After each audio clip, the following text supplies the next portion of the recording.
Roll camera on limited release 32, the Smiths NZ IPA Challenge 2025 People's Choice winner. This bold blockbuster bursts with tropical, white wine and citrus notes, all playing out against a pale gold backdrop.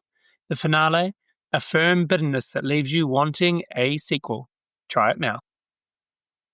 Welcome back to the Design Principles Pod. Today we're diving into the world of moving image in architecture. Yes, the cinematic side of how we share and experience buildings. To guide us through, we've got two esteemed guests, Clare Chapman, editor of Home magazine, and friend of the podcast, Simon Devitt. Check out our previous episode with him if you haven't already. You might be wondering, why have we two guests best known for still media here to talk about moving images? Well, that's kind of the point. As architecture becomes increasingly consumed through screens, film and video are stepping up as powerful ways to represent space, atmosphere and story. And these two are well entrenched in that change. We'll explore why moving image is growing in popularity, what it can do that stills can't, and why there is still space for the frozen frame. Let's dive in.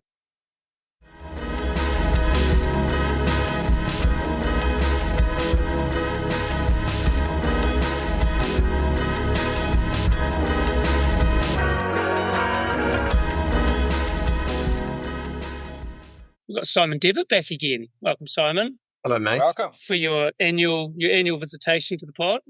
Lovely to have you here, and excited to have Clare Chapman from Home magazine on the podcast as well. Welcome, Clare. I had to kick Gerard out. Yeah, we've decided five was too much of a crowd, so Gerard. We paper, scissors, rocked, and he lost that one. So Yeah.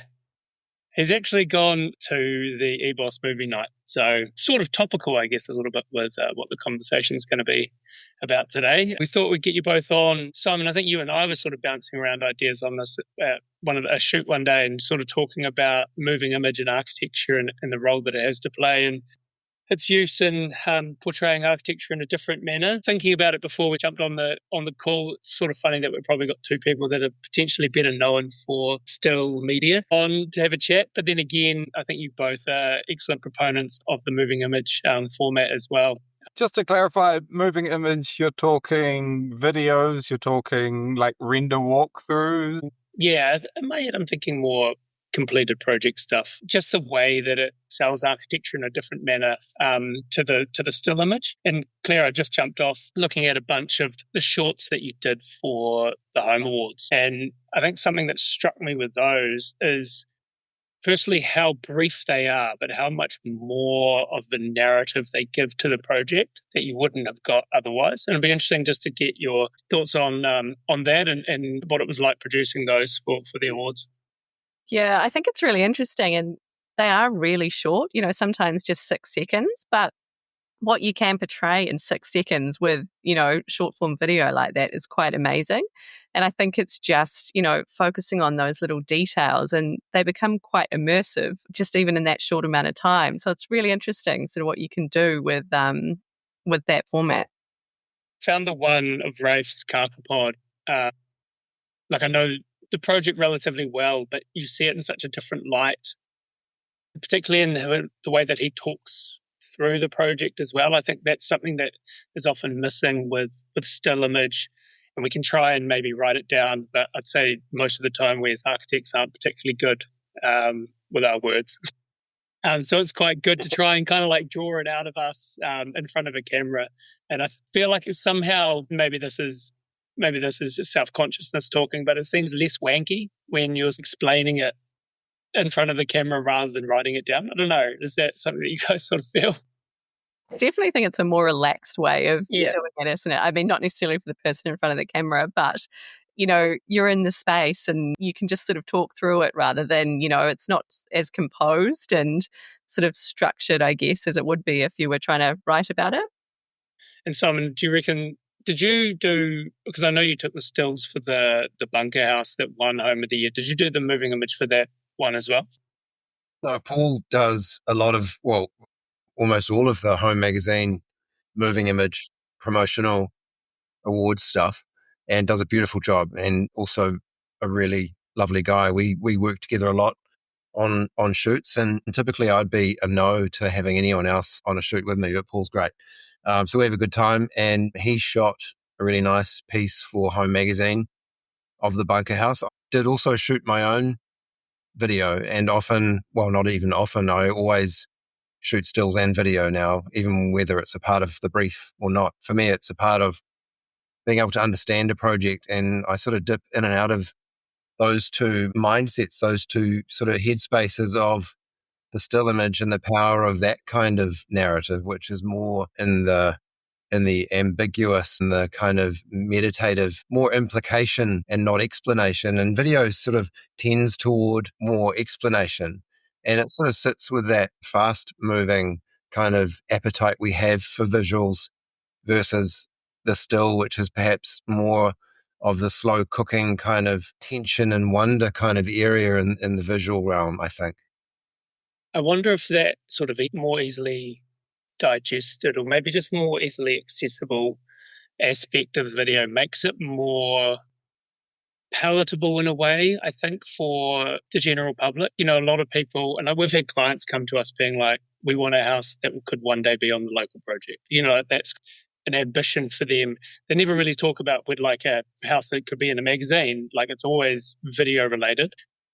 And I feel like a lot of people, when they send us documentation or, you know, like a briefing document or something, it always comes with a local project attachment or a YouTube video attachment, or they've seen such and such on Grand Design. I think that the digestible nature of video seems to resonate more with the general public. Is that something that you guys reckon we have found? Definitely think we find that with our audience. It's just in some ways, and I think it's more palatable in a way. You know, you can connect with walking through a space or, you know, understanding how it might feel or, you know, how spaces connect, especially if you can't see that from one image. You can experience that from moving through a house, and it just becomes, I guess, that emotional connection to a space. I guess like storytelling must play a quite a big role, especially in the video realm. I know, like, obviously for you, Simon, a lot of it is about storytelling as well, perhaps slightly different. How does the storytelling kind of come into it and shift between still and video? A lot of videographers who shoot stills, or a lot of stills photographers who shoot video, they'll, in my experience, from what I know anyway, is that they'll separate out those days, so they won't be on the same day, or it might be a half day stills and a half day video. I really enjoy mixing and matching between them on the same day, and I'll just sort of, you know, take in a really well-heeled brief. And so for me, that creative process starts with listening first and foremost, and then asking some well-aimed questions, and then taking that into that sort of level of intention, if you like, realized level of intention, into the experiences that I have on the day. And it's sort of on a good day, and most of them are pretty good, wandering around, making it up as I go, which is a hell of a good time. And so, I will change from one camera to another. And for me, that sort of, they go hand in hand. They can't, for me, they can't be apart, stills and video. I think it's by virtue of comparison that we know what stills are versus what we know the experience of stills are and what that offers. Video kind of can mimic how the mind maps space, whereas stills can't really do that. But stills hold another power that video can't possibly entertain the idea of, which is the idea of suggestion and allowing the viewer to use their imagination, where we hold that threshold in a moment in time forever rather than crossing over it. So with video, we can do one thing, with stills, we can do another. And so I really love both. Do you find it difficult, Simon, jumping between the two? Like you said, on a shoot day, you're saying some people obviously like separate those days out. Like it's almost akin to, you know, I don't know, drawing with graphite in the morning and then watercolors in the afternoon. You're painting a picture, but it's using quite a different like medium in a way. Do you find that transition quite difficult, or do you think it's quite fluid in the way that you approach your work? Really fluid, yeah. And there's no kind of intended pacing or time spent on one or the other. It's just whatever feels right at the time. I had a 3-day shoot recently up at Taraiti for Olsen Kundig in a beautiful house they did up there. And you can imagine in 3 days, you've probably covered everything, right? Whether it's just stills, or a combination of video and stills. And this was definitely a combination of video and stills. And we had 3 incredibly beautiful days with the weather, an amazing project, some great people around us to help make sure everything went really well. On that third day, what I found really satisfying was that on the afternoon of that third day, I was still finding things I never would have shot on day 1 or 2. And I thought that was really telling of that project and that place. Was that a similar experience that you had, Claire, going back to, I assume, the videos for the awards? I'm kind of referencing them because they're the most current thing. And, that they're there and a lot of people are probably familiar with them. But did you find that going back to those to shoot post, the awarding of the prizes, did you find that you sort of discovered more about the project through that process than you had beforehand? Absolutely. And I think it's just sort of like Simon was saying then, it's the time spent at a place that it really reveals itself. And I think some of those projects, visiting on different days and different weather and, then talking to the architects on site, it all just slowly sort of evolves and you realize all these different elements sort of come together and make it what it is. And I think that's always the way, the more you visit somewhere, the more you kind of uncover with it. I like that idea of talking to the architect on site. So like a lot of it, especially I think local projects do a pretty good example of, you get the feeling that you're kind of like walking through the project with the overlay of a description from the architect or with the architect kind of as though you're there.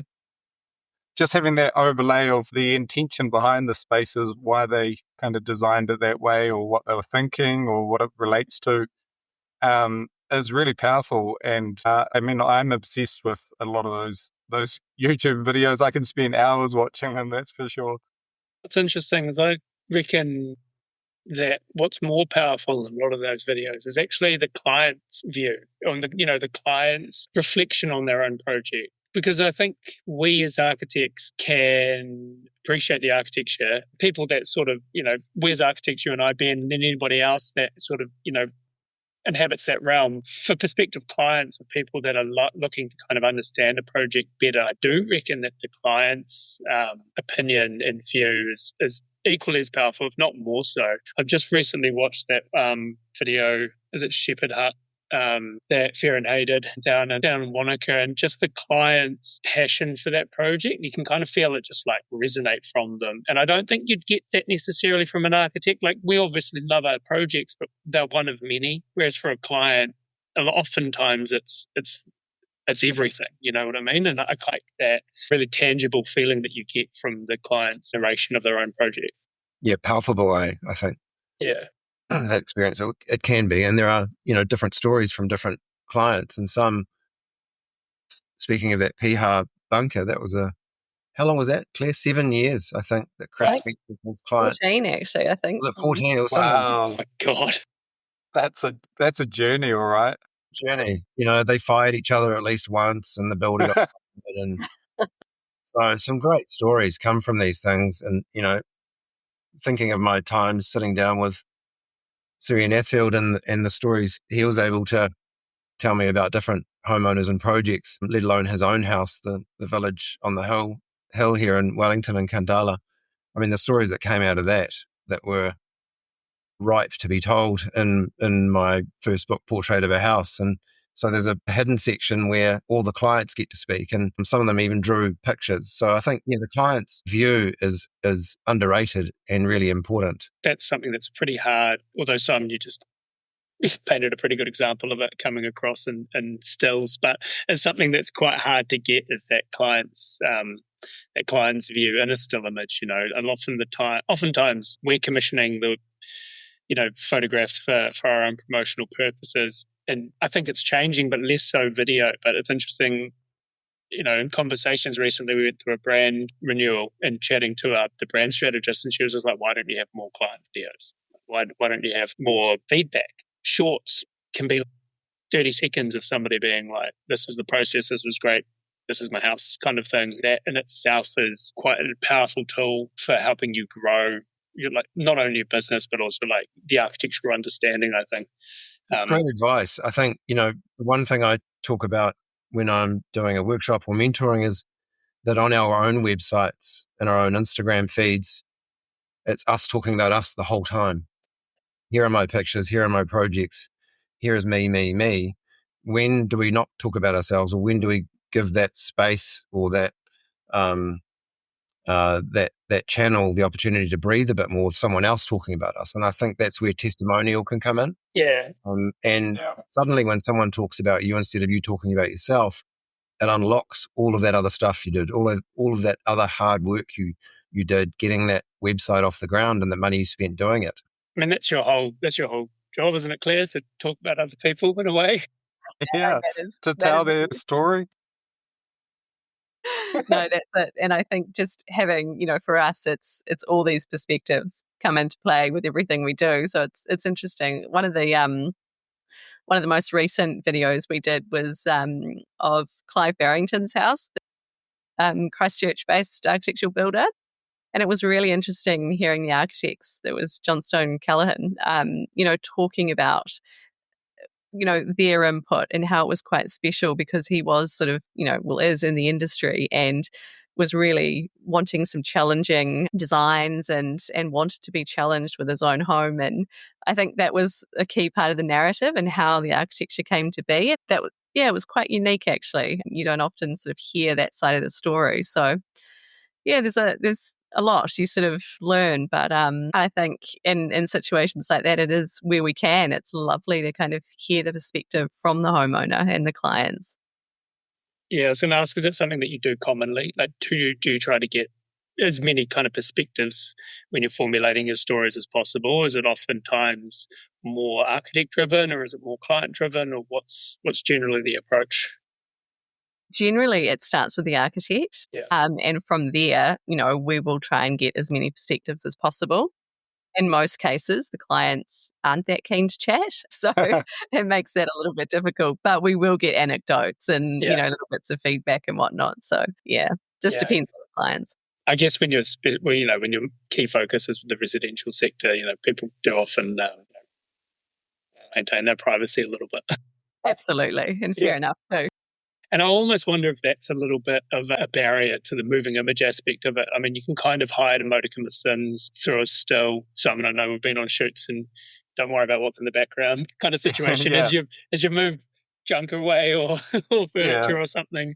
But it's a lot harder to cultivate a space cleanly or, flawlessly for moving image. Is that something that when you're working on these, is it something that you consider, the privacy aspect and also just like how fabricated the space in a way needs to be able to undertake that? Or can you kind of chop and change a little bit on the shop floor?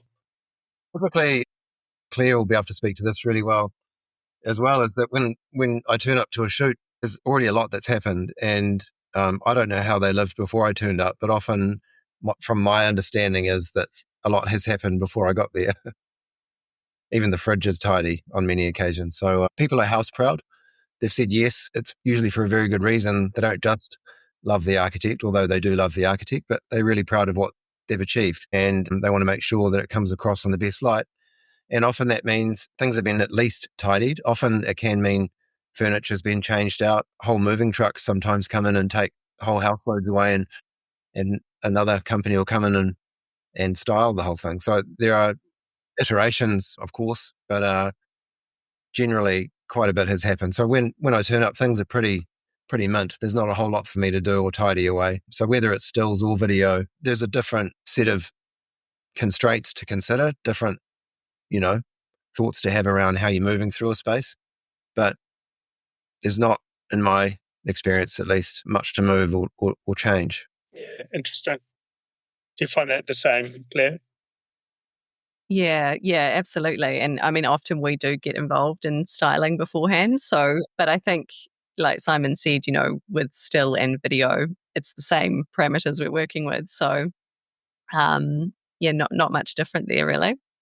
What that, subject of turning up and it being ready to go, like how much prep do you put in? Probably more so considering the moving image thing and the storyboarding aspect of it. Simon, I know quite often your still work, you like turn up and see where the day takes you, or see where the light and situation and weather or whatever kind of directs you? Do you need to be a little bit more, I guess, structured when you're considering? No, I think that there are longer moments with more breadth that sort of reveal themselves. I'll see something and I think that would really suit or make a really great short clip. And we are talking short clips, quite small moments, even sometimes 10 seconds, but usually anywhere from sort of 30 to a minute. And then it might be edited down after that when we start putting the story together afterwards. But I've always got that sort of bigger picture in mind. And for me, when I'm on a shoot, having that bigger picture in mind for stills and for video, there's not a lot of preparation for me going into those moments. I see something, I'll imagine how good that could be, and then I'll set about getting it. Yeah. Sort of a longer form still, because often I've got a locked off frame with a lot of what I'm doing. I'm not moving the camera, I'm not panning and tilting. If there's any movement, it might be the drone video just moving very subtly through a space. Otherwise, it's really a lot of moments where the architecture animates the scene, not the camera animating the scene, which is my preference. And it's how those two things, still and video, sit together so well, I think, for me, that makes that work. Would that be a similar approach for you, Claire, or are you looking at it a little bit more structured as you're kind of trying to weave it into a story or help it support a story, or do you come up with the story first? Yeah. Well, that's it. Which is what I've recently done. Do you come up with a story first and then go and seek the image, or do you kind of take something that maybe Simon's done or another photographer or a videographer and use that as a driver for a story? I think if Simon's already shot the house, we obviously have that set of images, and that's a stunning place to start with for video. But when we turn up on the day, we're quite non-structured. It's always turning up, talking to the architect or the designer, walking through, and then it's following the day. And that goes for getting the narration too, and sort of drawing that story out. We really like to do that organically. So we avoid sort of sticking to a set of questions or anything like that, or sort of developing the story beforehand, because what we find is the more casual the chat, the more candid it is, and the more you sort of can gain from that. So it's a really organic process every time. That's really good to know. Actually, I've recently just done one for myself. A little bit different though. These are like houses that we're selling. So you kind of have to like talk about the architecture, even though it doesn't really exist yet. And you're like overlaying it with whatever images you have, which are, renders and whatnot. But I definitely went in one day and I was like, yeah, sweet. I'm just going to talk about it. And as though, I've spent a lot of time designing it. I know what it's all about. I know what's what. Man, I just could not get anything out. I literally had to go home and write a script and then practice it 100 times so it sounded somewhat natural, because it was a disaster. I guess what I was trying to do is cram it all into 1 or 2 hours. But what you just said then is you're spending a day and you're just kind of like walking around, and it's kind of like you're drawing out of whether it's your clients or the architect. So I think, that scenario sounds a lot more pleasant, that's for sure. It's interesting, Ben, because I reckon when we're forced to talk about ourselves by ourselves, we find it really hard. But like Claire was saying, like if it's far more relaxed and more candid, I think you get all the juicy stuff, right? Like, but when you're forced to think about it, that definitely disappears a little bit. I've found anyway. In the past, like it's you sort of get a little bit too much in your own head, and then you get a little bit too architecty about it. Yeah, or you like. You say one thing that's wrong, through a whole sentence, or that whole sentence is just wasted now, because the last part's not even true. I don't even know where that came from. That's what editing's for. Yeah. Never let the truth get in the way of a good story. Yeah, exactly. We need to see some of those outtakes. Can you share? Just the bloopers? Some bloopers in there, that's for sure. I've got a whole pile of those. Yeah, that'd be fun, actually. No, but it's definitely a good experience. And I think like post-construction, I think I'll, do something similar again. I think it's, quite a powerful tool. Then maybe. Tell the truth. Yeah. Yeah, I'll try. Do you see that? I mean, like one thing I kind of alluded to it with the website side of things, video feeling like it should be more prevalent in our promotional stuff. Like, are you seeing that as key for your practice versus still renders or anything? Yeah, so we do a lot of marketing because, we do, design and then sell off plans. So we have to present our designs in a way that is captivating for an audience. And what we've definitely found recently is the video is just 100 times more powerful. Obviously, we can't get proper photography done, so it's like you're weighing up between like renders and a video, whether it is even a, like just a rendered walkthrough, or what is working even better is talking about your project firsthand. Does seem to be a lot better, and then cutting them up into little reels and putting them out there. It seems to be working a lot better. Reels, the favoured format, that little 30-second. Yeah, it is for marketing for us anyway, because ultimately the goal is to get people to the website. And so that's just a really easy way to do it, but completely different than, I guess, or maybe not too dissimilar. Well, I was just thinking about, Claire, like you said, the videos that you did for the awards, what are they, a minute to a minute and a half max? Was their short format intentional because, modern day attention spans are a lot shorter? Or would you have liked it in longer format? What's your take on the length of, or the ideal length of video, considering that local project ones are about, 10 minutes or so? But then I think you can get just as much information almost from like one of your short minute 30 type videos. Yeah, well, most of ours, the cinematic ones anyway, are about 3 minutes. And that seems to be a really good amount of time to sort of capture a whole property, understand the narrative, and really be able to sort of articulate that nicely. Any shorter, it's a bit difficult. Obviously, there's always scope for longer. But then, on different social platforms, the most successful, sort of short forms are really 6 to 8 seconds. That's all it is. And those are the ones that will get the most engagement over and over again. It's just these brief moments, and that's what's capturing people's attention. Are you doing much storytelling in those brief moments, or is it more just moving image of essentially what would be a still, but it's moving instead? Or are you trying to capture a little bit of narrative in that sort of very brief clip?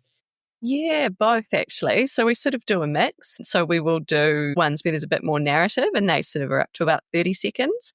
And then the really short form ones that, like an image will just capture one small detail or one moment. And so it really depends on the context. But yeah, I do think it's interesting what sort of resonates at the moment. And it is that very, very short form video. Yeah, it seems to be the way with most things. The attention span. The attention spans are pretty short, yeah.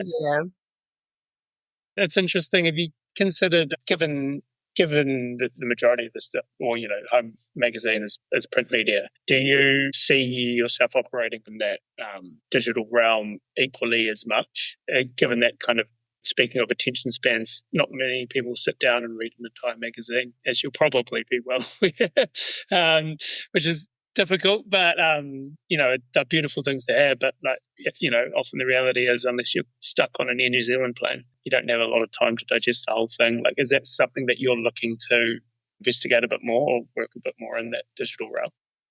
Yeah, well, it's really interesting you say that. We got some fascinating stats back recently from Nielsen Media. And the average time, apparently, people spend reading home magazine is 90 minutes. I'm sort of quite taken aback by that. That's awesome. So I think it's it's not me, clearly. No, not me either,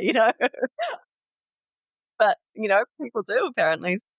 Yeah, it was fascinating. But I think, like you say, with home, its print has been the core offering for home for decades. But now most of our audience is online. So that is our main space now. And print is a key part of that. And I think always will be. But it's the digital where we have most of our readers and audience. Yeah, did Nielsen ask or tell you how long rather people spend looking at the photos? They didn't specifically, but perhaps I could ask Simon next time. No point of comparison because the pictures are so beautiful. I find so often that it's not surprising that they're not reading Federico's beautiful words or your beautiful words. Yeah, I always read through twice. Flick through first, and kind of just skim over everything. Look at all the images first. Look out for you, Simon. Good on you, Ben. And then I'll go back. And then I'll go back and I'll read the interesting articles. So I would say I'd be like a good, I'd spend a good chunk of time reading through it. That's a good point. That I do the same, kind of flick through until something piques my interest, and then you sort of circle back round again. Exactly. But so I do just going on to that 90 minutes. So I definitely go back through and read some of the articles. And when we're talking about kind of storytelling, they are pretty in depth, although it's kind of perceived that, video is, especially in short form, is telling a good story, bit more of the story perhaps. But those articles are really telling the story. Are we kind of at risk of losing a little bit of that? Or do you think that, the longer videos kind of make up for that? Or what does that part look like? I kind of feel with it that, this is all powerful in combination. So video is great. It's definitely engaging, and that's what's capturing people's attention. Then you've got still images, and I think really they are still the iconic representations of architecture. It's lasting, and that's sort of what people remember. It's one image, and with video, that they'll remember the space or, what it was, one element of it.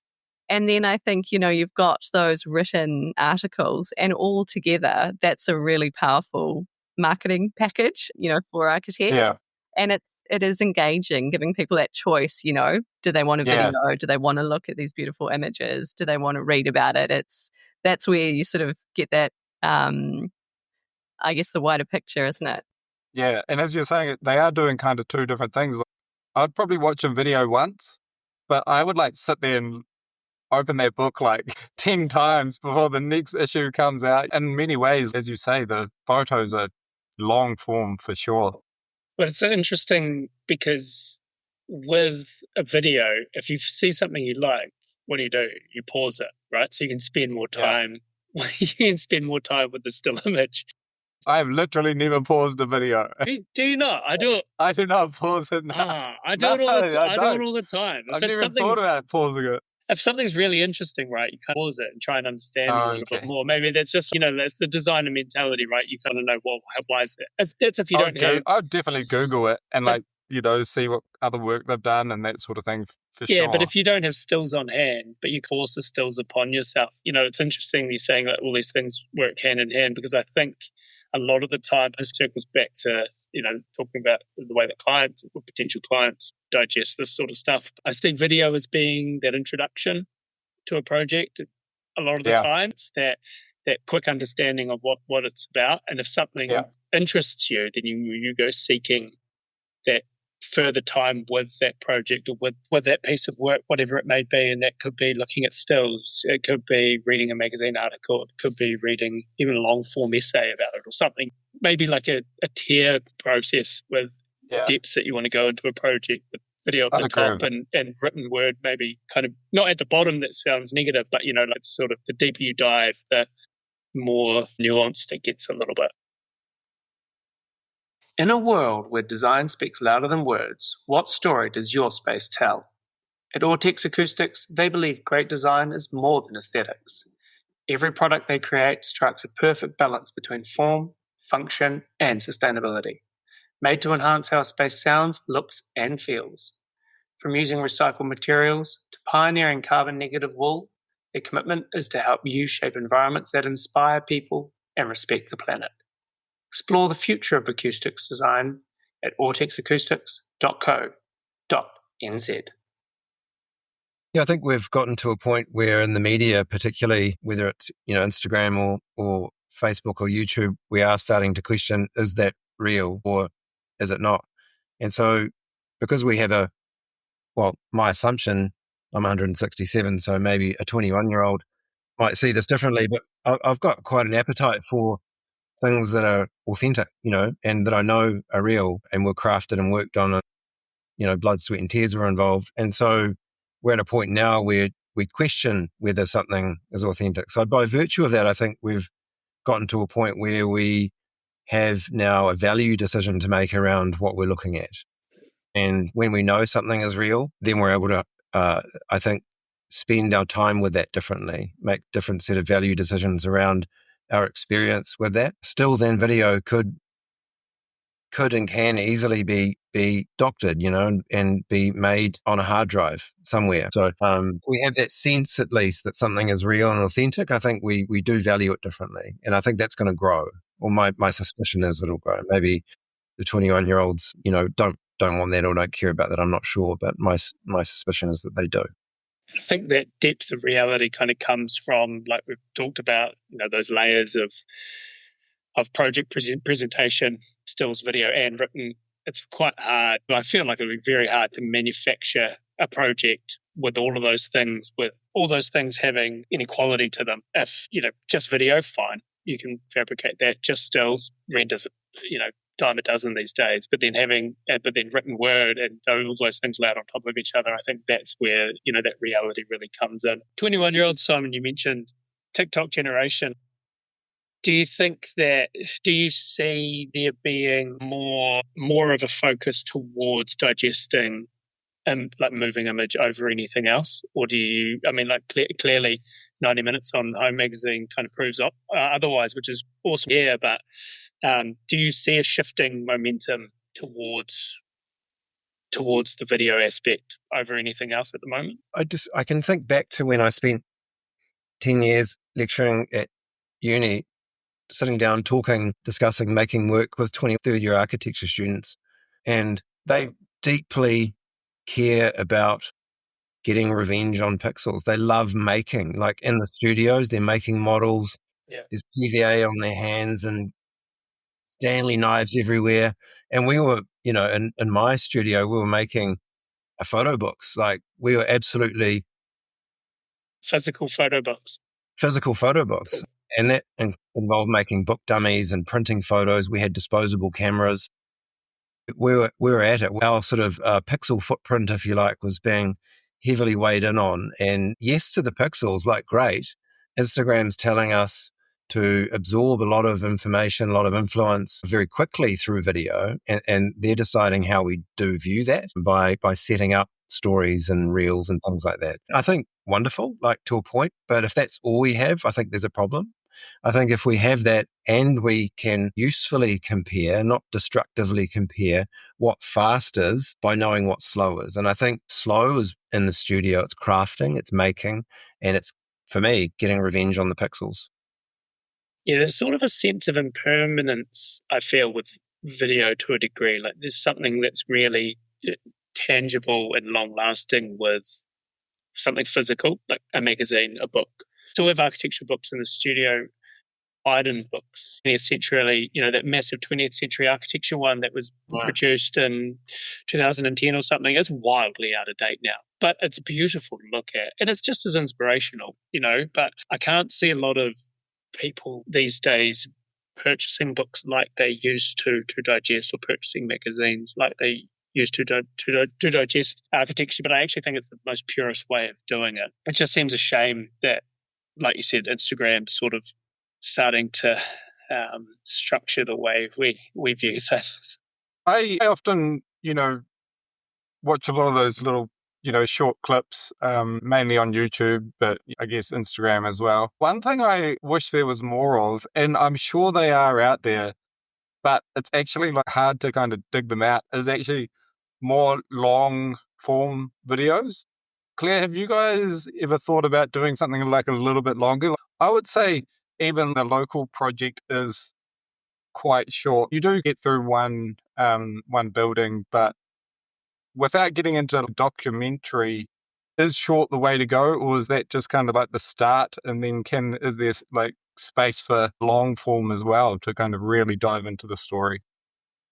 I think definitely there is space for longer form, but I mean, for us, as the media outlet, I guess it's volume. So, we are dealing with so many different projects and actually creating space for each of them. It's a whole nother proposition, I think, to create much longer form video, and whether there is more value in that potentially. But I think, that sort of shorter length gives us the leeway to tell the story of a project I think in enough detail so it's palatable and understandable and relatable without sort of, investing into more of that documentary length. There's sort of nothing between that sort of 10 to 15 minute project expose and feature-length documentary, which is a lot of the time is more about the architect or the designer themselves than a specific building, except for something like Grand Designs, right? But that's so focused on drama.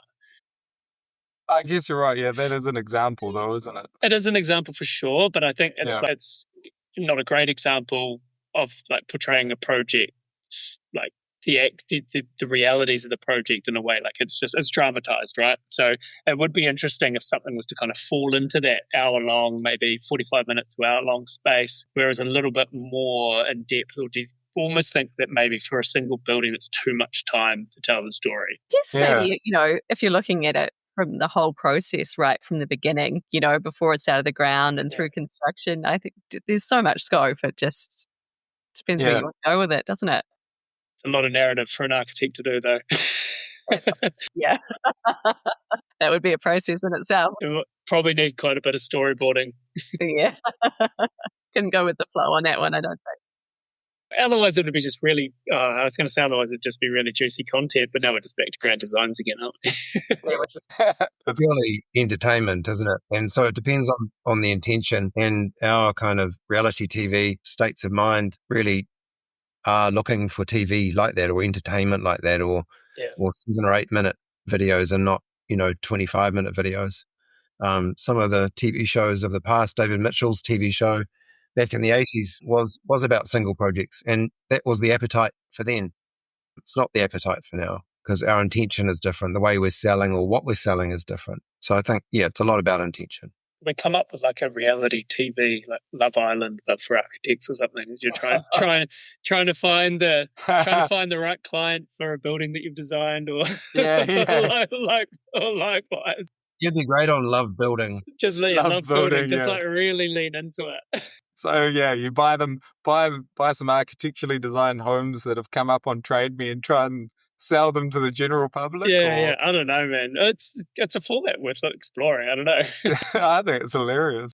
Popular content, that's for sure. Yeah, reality TV, but based around architecture. It just helps bring us more to the fore. That would be funny. So, do you see yourself doing more? More video stuff, or just sort of sticking with it? Yeah, more TikTok, or dancing in front of your videos.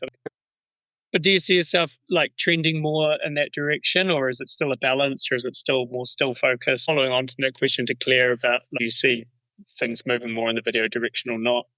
I'm trying to get a handle on like where the people that provide this content for us yourselves, where your heads are at with it all, because I see videos starting to dominate. No, I think there's from my perspective, there's a desire for both stills and video. The camera manufacturers and their technicians, sort of marketing departments, put all of those features on one beautiful, relatively inexpensive camera. So it's all available to us. So the expectation is that photographers or videographers can now do both and show up and offer both. And so it looks like video and stills are cousins. But in my experience, they're more like very, very distant relatives. They're two very, very different things and should be treated carefully and treated as such. So for me, I'm very mindful that they are very different. I avoided shooting video for quite a long time for the simple reason that I didn't feel like I needed to or wanted to. But I got to a point where I felt like I could have those two things sit well together and work with each other, not against each other. And did the demand start to come a little bit more from ourselves when commissioning work from you as well?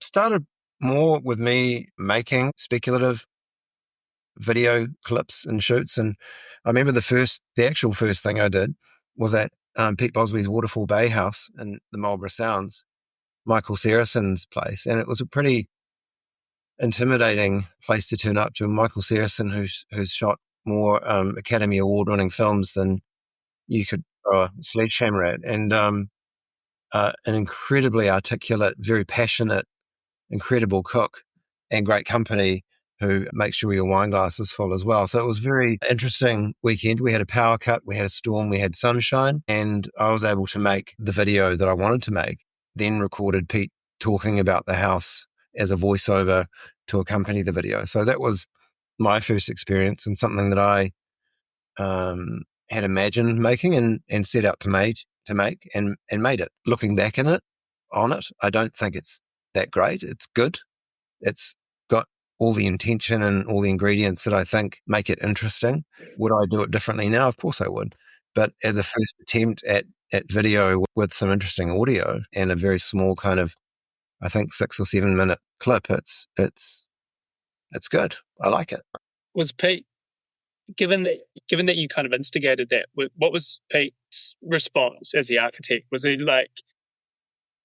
it, oh, this is something new for us to digest? Was he sort of was it excitement, something that he'd like to do more? I think he really enjoyed it at the time. We recorded the audio offsite. We weren't even there together. I was there for Condé Nast doing a shoot for their magazine and went to other properties around New Zealand for that same feature. So I had another reason to be there, but I had plenty of time up my sleeve, and the local New Zealand Canon rep was trying to sell me some very expensive video gear. So he was there helping me and making sure I had everything I needed, which was good fun.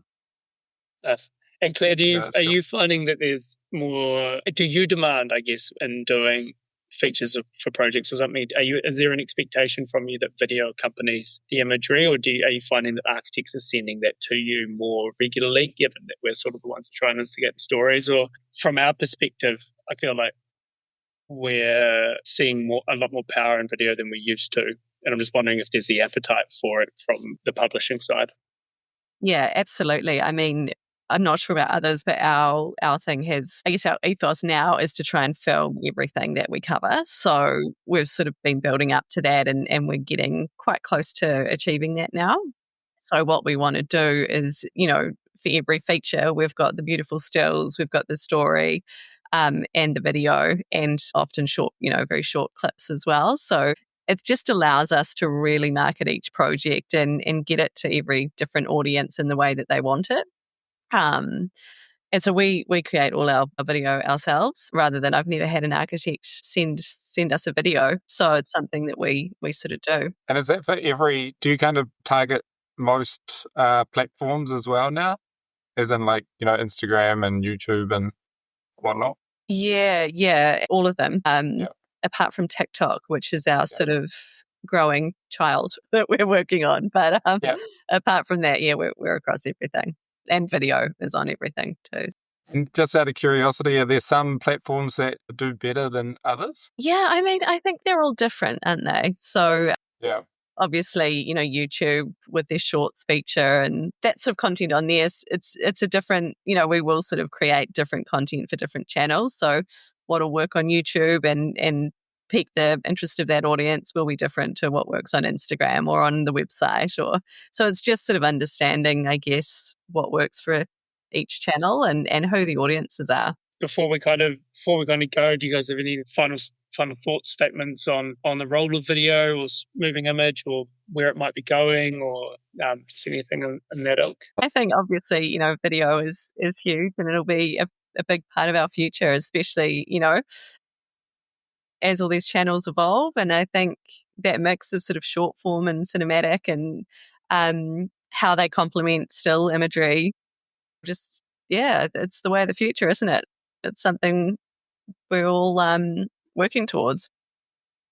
Yeah, I think to pick up where Claire left off there, I feel even after 30 years of pointing a camera at architecture and the world and what we're all up to and how that all looks, I genuinely feel like I'm just getting started, and video is sort of a latecomer into that picture for me. It's only really in the last maybe 12 years that I've really taken that seriously, and that's been a slow trajectory for me. It hasn't been a wholesale all-in decision. I've sort of just really put my feet in the water initially, but I'm really enjoying the results I'm getting from it. I enjoy collaborating with people, and video is definitely potentially more collaborative than stills. But together, I think, is how I like it. I like to shoot both, and I like to shoot both on the same day, and my clients seem to love that.